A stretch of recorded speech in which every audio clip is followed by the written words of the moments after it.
I'm going to show you this, what I plan to do for these wood blocks. So on one of them it's going to have blessed, and then one's going to say let's get cozy, and one's going to say get thanks on the other side.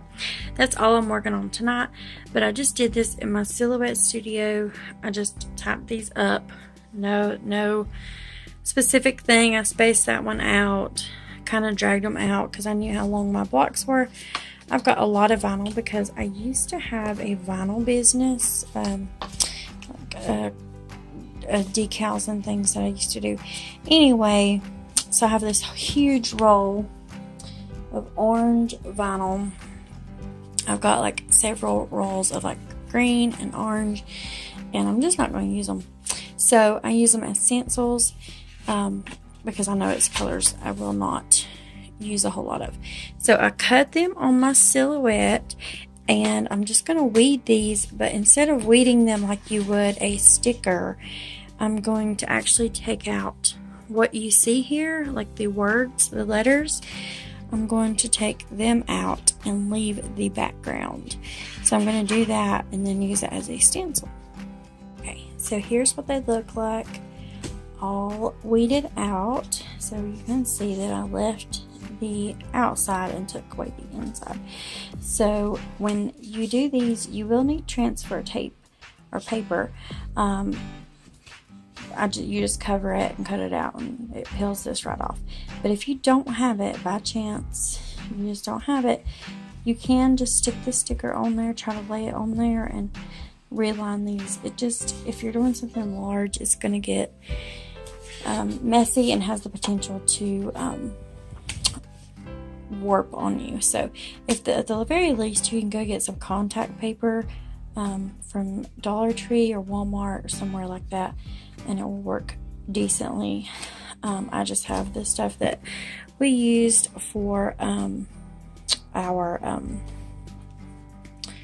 business. So you can see the bottom of this one and the bottom of this one kind of stuck to that paper, but because they're the bottom, you don't see them, so I'm not going to worry about it. I'm going to do that side, and then this side will be get cozy, and then one side will be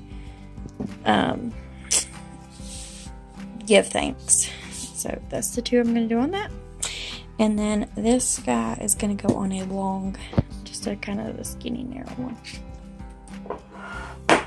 Okay, so I know I've got to be like in my light right now, but the most important thing about doing a stencils like this with vinyl is you want to make sure that you get all of these all the edges.